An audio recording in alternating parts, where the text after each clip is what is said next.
Okay, next we consider separation of variables 2. We considered separation of variables 1 for the simplistic case, the first order differential equation that can be integrable. However, in many physics problems, including the vibrating string, they carry a weight, and weight does have the dependence on the position that is represented by x and time. So it is more complicated than particles motion. In that case, we should be very careful. First of all, the operator appears in a wave equation is a linear combination of time derivative and spatial derivative. Very fortunately, these two operators are linear combination and there is no such derivative appears. Mathematically, you can assume this kind of contribution. However, fortunately, this kind of operator does not appear. Only t-dependent operator, time-dependent, and x-dependent operators are separately added. In that case, we can always make use of the fact the separation of variable will give the solution. Let's see. And this is a very simple way to solve this complicated problem. And we have a boundary value problem. What's that? Guitar string. A guitar string is attached to the two ends, a 0 and L. At any time, two end points are fixed. So we have this kind of condition. It's called the boundary conditions. We have boundary conditions of, and we have two derivatives. They are different variables, time and space. So these are partial derivatives. So we call it partial in mathematics, partial differential equation. Okay, if the partial differential equation has the operator as a linear combination, and these each piece does not contain any other variable except for its own. I mean, there is no mixture of a time derivative, a position derivative. We can do the job by applying separation of variables. That means simply we factorize the solution. Why not? Just like reduction to absurdity, you assume do something and then finally obtain wrong answer, then that's fine. Okay, that's not the result. That's not the solution. That's it. However, why not? Substitute and try. Substitute. We notice that this one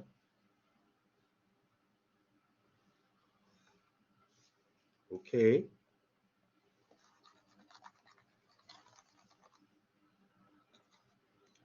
Substitute this a factorized form.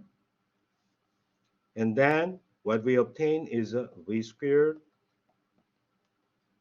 time part f time, and g is transparent to this operator and equals second order derivative,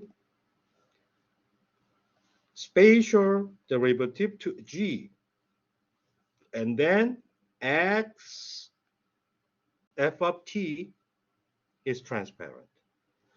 So we have x dependence, t dependence, x dependence, and t dependence.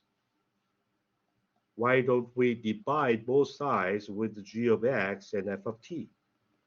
In that case, this guy cancels and the left side becomes a t dependent only, and right hand side depends on x only. Then we find function of t is equal to function of x. The only possible way to satisfy this equation is both of them are independent of t and x. That is a constant. That is a constant. Okay? That we call an eigenvalue. The spatial value. These two must be a constant. So with this constant, and we say this is an eigenvalue. But we know this could be anything. I don't know the final result yet. So we impose a constant that I still don't know, but there should be a number. And we write this into two coupled equations.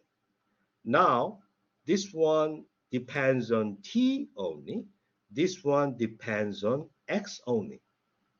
In many cases, you will find the equation is very similar to the simple harmonic oscillator or the other solution that you have already solved. Then you can finally find the solution. In this case, this is nothing but the simple harmonic oscillator. This is also nothing but the simple harmonic oscillator. So that's the reason why you have to learn physics, especially the classical physics, very well, even though you need a much more complicated one to learn, but this is the beginning point. So now I can solve this equation of motion for the simple harmonic oscillator, and that frequency is determined by this eigenvalue. Okay. So in addition, function of g that depends on the space also has the dependence on the eigenvalue c. By the way, this guy has a special condition. We have introduced the boundary value. At g, x equals 0 and x equals L, they both vanishes. So independently of time, therefore, G have a constraint that G0 and GL vanishes. Because there's this can be a solution, for example, the sine n pi x. This is the solution. And actually, we can introduce all possible way of solution, representing a solution. That is a linear combination of two linearly independent solutions. From this equation, we know square root of cx and square root of cx with cosine or sine and multiply them by arbitrary number. But imposing the boundary condition, we can fix the explicit value. You know, cosine 0 is always 1. However, g of 0 must disappear. So cosine must disappear. The only solution is a sine function. And then we have another constraint. If I substitute substitute L for the x, then we must find 0. The possible solutions are all this. By the way, we might have a 0, but 0 is nothing. I'm not interested in the trivial solution 0, 0, 0. So 0 does not matter. So 0 does not appear in the index of eigenvalue that is called quantum number. Even though it is classical mechanics, this vibrating string has a quantum nature, and the quantum mechanics later will have a very similar structure. to have a quantized value of the quantized eigenvalue. And then it's possible to have plus minus value, but they are linearly dependent. So I don't care about the negative integer. So linearly independent solutions of X space is determined like that. And this one completely determines the eigenvalue of C because I substitute this one to find C. All right. Therefore, next we consider we have found that sine function gives the solution of X space and its eigenvalue wave number is determined like that. That determines the eigenvalues because the C was a free variable, free parameter that was not in this equation. C was introduced by ourselves, and C can be any. If you can find any solution, then C can contribute to the solution. So there are many values of C's.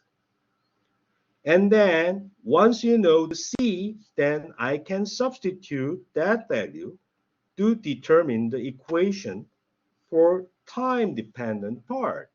Because this C, they appear simultaneously. So using the spatial solution, I can determine this eigenvalue and substitute this one to determine the time-dependent factor. After finding the time-dependent factor, that is again the harmonic oscillator. This time-dependent factor must depend only on time. So why don't we use exponential form instead of sine or cosine? Or you could use this. And we have sine k of x, and k is determined by n pi over L. Because there are all possible ways of n runs from 1 to infinity, I can use summation notation and product of spatial and time-dependent part. They are coupled with the same quantum number n, okay?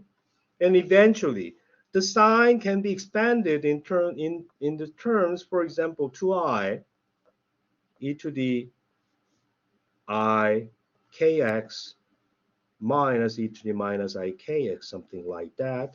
If I combine everything all together, the final solution is a kind of form k and x minus omega and t, or k and x plus omega and t, something like that, sum over n. This guy is a wave propagating to the right, and this guy is a wave propagating to the left. And actually this is vibrating string, guitar string. It is collision of two equal wave. That means they are standing wave. They are not propagating outside of these two boundaries. Anyway, the introduction of factorized solution to solve the partial differential equation is very powerful, and it works only if the two partial derivatives are independent of the other variables. In that case, we can always substitute the factorized form, and during the computation, you have to introduce an arbitrary parameter that is independent of two variables. That is called the eigenvalue, and all possible eigenvalues can be found by imposing the boundary condition, and you finally find a product and vary all of the quantum numbers that determines the eigenvalue, sum them all to find the final solution. That's it for today.